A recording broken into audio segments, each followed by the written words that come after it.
Houston during our 75th anniversary. And what an exciting 75th anniversary it's been. So even this week, we have our Memories and Legacies wine dinner, where our members are going to talk about growing up in the club and all of their favorite memories and drinking their favorite wines to celebrate the 75th. And on October 29th is our grand finale, the 75th anniversary gala, where we will honor our titans of the industry with the R.E. Bob Smith Legacy Awards. And so, speaking of R.E.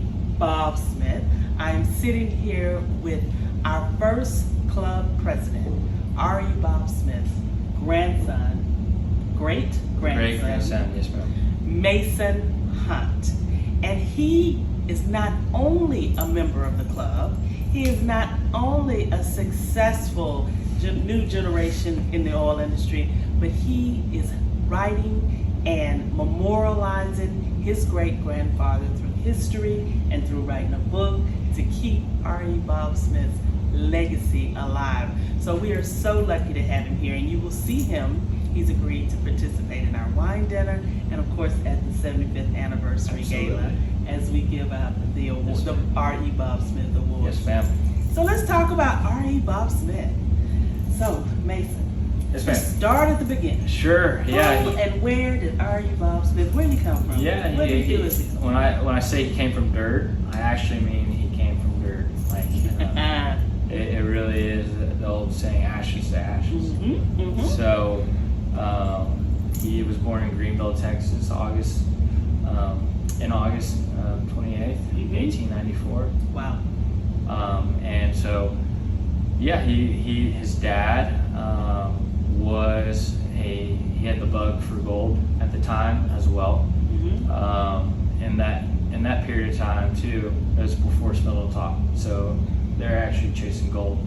And his father was going around Mexico and the Southwest, all around trying to find gold, and had little success. But then R.E. Bob Smith was born, and Minnie, his wife, said you have to have a more stable job. That stable job was working for the Union in Greenville, Texas, and as a railroad man. And so He started as an extractor though. So that was the beginning. Yes, From the dirt. Yes, I love that. he was laying down a railroad, Mm-hmm. and that was his stable job. That's I think describes where his background comes from. Spindletop hit, and his dad wanted to take him to Spindletop. He left that gold bug and found a black gold bug, which was oil, and he wanted to personally bring his son and himself to witness what was going on, to see what the next energy revolution would be. And nobody thought that R.E. Bob Smith would eventually be partnering with the partners of Claude Hamhill and the Hamhill family. So that was the beginning. Yeah. Spindletop was the beginning of the industry as we know it, and it was Right. really the beginning of Bob Smith also. Correct. That's where he started. Correct. And so immediately after Spindletop hit, unfortunately Bob's mother, Minnie, left because she didn't like bouncing boomtown to boomtown. For gold or for oil. Or for oil. gold or for black gold. And so it was a hard time back then, but that's where Bob learned how to defend himself. He was the first Irish American Texan. His family came after the Civil War, and so he ended up living and moving to Humble, Texas. Mm-hmm. And there was a lot going on in Humble, and he was in high school at Humble High School, and then only about 200 people from his high school class there's 200 people in his high school class, and only about 2 people graduated. And he was not one of them. He was not one of them, but he fortunately got to meet one of his teachers later on and got an honorary degree from Humble High School. But he went straight to the oil field. Yes, right from yes, ma'am. From probably the 10th grade, 8th grade. That's correct. 11 years old, which is crazy for me to even think. 'Cause, I don't even know what I was doing when I was 11 years old. And so immediately after they went to working on the rigs, and that's what all the boys did at the time. And so he started on the rigs, and his early days, although he had not been to Spindleton, well, he had been to Spindletop when he moved to Humble. Yes. But he had made he was still a young No, kid. he was a young little guy. But he also got into sports in a huge way. Yes, he along those period of time, he would play semi-professional baseball for the local towns that were there, including Brownsville, Markham, and then a few others. But for semi-pro teams and the MLB, there's a few offers that he got to go professional in the Texas League and things like that, but he turned it down because he fell in love with what he would say the oil game. So he's working in the oil field. He's playing semi-professional baseball. So he's living a kind of rowdy life, and then he wants to go serve his country the first kind of way in the military. That's right. And so what happened in his military days? So it's a very interesting story. He was young, and there's two stories behind this. He either lost his two fingers working on a rig when he was young, which people didn't like to say that was the case back then because it was a sign of embarrassment and a failure. And the other story is that his father and him were hunting, and he put the shotgun on a fence line, and it slipped down and shot off his two fingers. He's missing fingers, and he's trying to get into the military. That's right. And then his father passed away, and so he was a little lost in life. Didn't know what to do. Needed some structure, and so decided to join the Army and tried to. Initially, he was shot down by one of the officers. He said, "Well, kid, you're impeded. You can't enter the military." Missing fingers. And he goes, "Well, sir, if I can't lick everybody in this army, you can go on and leave without me." So he started fighting before he got in. Well, he fought his way into the military. Yeah, he had to fight his way into the military and many other things in the future. But he learned how to do that by going boomtown to boomtown. Being a first-generation Irish American, you had to learn how to protect yourself. Those cities were not safe at that time. So he was a fighter. But even more so, he becomes a professional fighter in the military. Yes, he ends up graduating second lieutenant of his class and became a European Golden Glove championship. Okay. Boxing champion, I'm sorry. So we're probably in our early 20s. We've worked out on the rigs, starting as an early teen. We've played semi-pro baseball. Yes, ma'am. We've joined the military, and now we are a boxing professional. Yeah, he's Golden Glove boxer. So he comes back, and he gets back into this oil industry. So Right. what does that look like? Did he just make it from the first day, or Well, yeah, he kind of had a couple of jobs there on the way? he had a few jobs on the way. Probably he likes to recall 5 Yes. of them. Yes. And one being one that you know and your father worked for. The WKM. That's right. And so he got fired on 5 different occasions. Yeah. He said he was wrong in the manner, but right in the application. Yeah. And he can't suffer stupidity and silence. We know the type. And so eventually that ultimately, sometimes when things go wrong, they end up going right. You know, and that was one of them. Because he's now working for companies, not quite working out in sales or selling valves, and he is in Oklahoma. Yeah, no, he did sales and he got fired from that. And so he finally got fed up, and he was 27 years old and was in Tonkawa, Oklahoma. And he came across a man talking about selling 2 rigs for a bargain. And those 2 gentlemen, he's saying, "It's too dang cold up here. I don't want to be in this business. I'm not having any luck. I'll sell these 2 dang rigs for the right price if somebody gives it to me."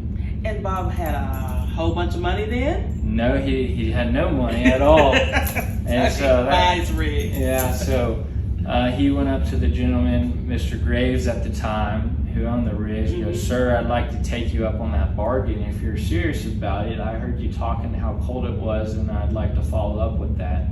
And quickly, the gentleman said, "Sir, I'm serious. It's dang cold out here, and I'm not having any luck." And so the gentleman said, "Bob, you have 3 days to come up with the money."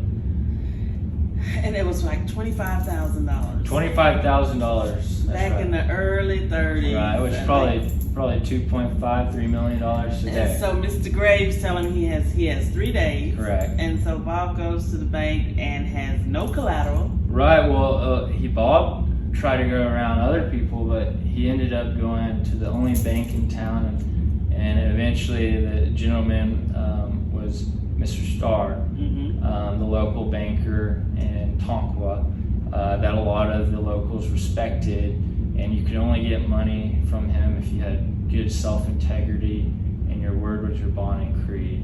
And so Bob went up to him and said, "Sir, I'd like to take out a loan for $25,000. Mr. Starr said, "Well," and let me do mention too, Mr. Starr was a nephew of Jesse James' Oh, wow. family. So he, the famous banditos of the time. Yes. So he was a shrewd negotiator. But he did loan the money.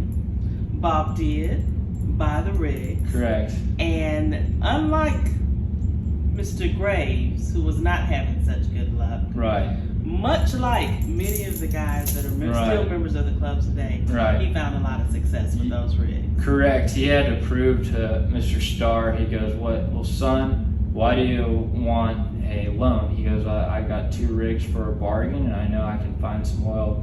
He goes, "Well, slow down, son. What do you have for collateral?" He goes, "I have my leather jacket and my leather gloves." And he goes, "Well, son, that's not really a smart thing to take a loan out with no collateral." But Bob had nothing at the time, so he had nothing to lose. And so he ended up getting that loan. Absolutely. And was very successful with those 2 rigs. So, Well, I would say it's kind of an interesting story because I found a very neat article about his father and his dad, and he credits his father to so much of his success because that's where he learned his integrity of what it means to be a man, because everybody's working towards the same means. that's right. And he recalls later in life that his father ended up having just enough money to have a little plot of land. And so Bob bought those rigs, went straight down to Texas, East Texas, drilled on where his dad thought there was oil, and ended up hitting 36 wells in a row, paying off the net profit, started his own business from there. I mean, he wasn't a geologist. His dad wasn't a geologist. Just a man with a plan, a lot of integrity, and understood business. Correct. And so he takes that 36 wells and he partners with. Yeah, well, he made a good name for himself. Like you mentioned earlier, he had a nose for finding oil. Later on, Claude Hamhill, his partner, said he had the best instinct out of anybody he's ever known in his life. And so they went into partnership because the Hamhill family, Claude was at the University of Texas at the time, and he was involved with one of the first rotary steam drilling bits with mud pumps as well. So now Bob is a successful oilman. He's Right. very young. Right. And it's unlike many successful young oilmen, and like many of the successful members at the club, he starts wondering what he can do for his country, Correct. his community, Correct. his people. Correct. And so let's talk about his service. We talked about his service in the Army, but let's talk about now he's a multimillionaire. You know, he has a lot of. I want to say that too. He had to start after the 36 wells he hit. He made a name for himself, and then wanted to partner with the Hamhill family. Reached out to him because he had a knack for finding oil, as I mentioned earlier. And Bob was really interested in the Ham-Hills technology because they were educated. They went to the University of Texas. They were petroleum engineers. They had the first steam drilling application, mud pumps. On top of that, at modern time when most people were using pounding bits, lift it up, pound, lift it up, pound. So after they went into partnership, they're extracting oil faster than anybody else. And he becomes very successful. Correct. They both become very successful. Then he goes right straight to work in the community. So let's talk about his service and governments calling on him, presidents calling on him, and what he did for our country. Sure. He was appointed by Franklin Delano Roosevelt. The reason they reached out to him because they say that he was most related to the common man, that both sides of the aisles could relate to him. And let's be true, he came from nothing. And so he could relate with those who had certain type of prejudice against them. And FDR was looking for those type of people to represent what he was doing in civil work. And so he worked in as a civil servant. Yes, ma'am. For FDR, but he also worked a lot in this city of Houston. Correct. He was one of the founders, first president of the Petroleum Club. And because of his financial wealth, folks came to him and said, we want you to be an investor and we want you to be a part of this. And I love the quote where he says, I'll do it, but I don't want us running some Mickey Mouse operation. That's right. And so as a club president, I keep that in mind, and I'm sure all the presidents before me, right. It has to be the real deal. It has to be right. And Bob had that from the very beginning. He set that standard. Do it right the first time and you never have to do it again. So. Also, he being a former baseball player, being a former wrestler or boxer, he had a lot to do with sports in Houston. Yes, ma'am. You want to talk about? Sure, I would love. Sure, I'd love to tell you about it.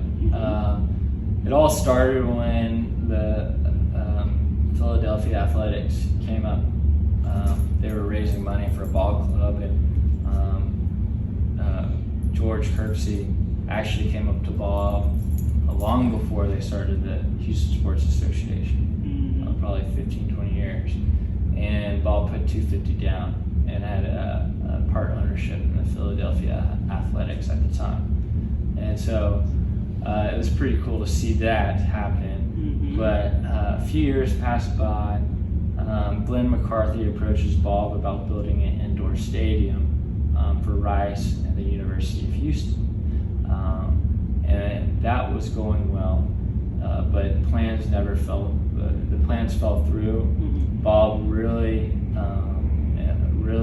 loved the idea. He just didn't have the time for it at that moment. He was too big into oil, and so after that, even that was in 1951. So there you go. In 1958, Kirksey approaches Cullinan, and he goes up to Cullinan, Craig Cullinan, and he says, Craig, I'd like to set up a syndicate. Would you help me do it?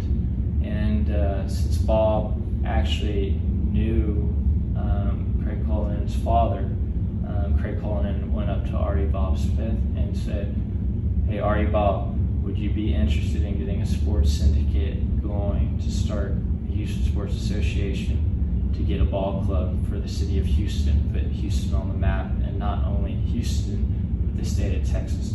So and we were in race with Dallas to get the first ball club. That's right. But not only was he an owner of the club in Philly, not only was he a farmer, but he was one of the first leaders in the Houston's, what we now know as the Houston Sports Authority. Right.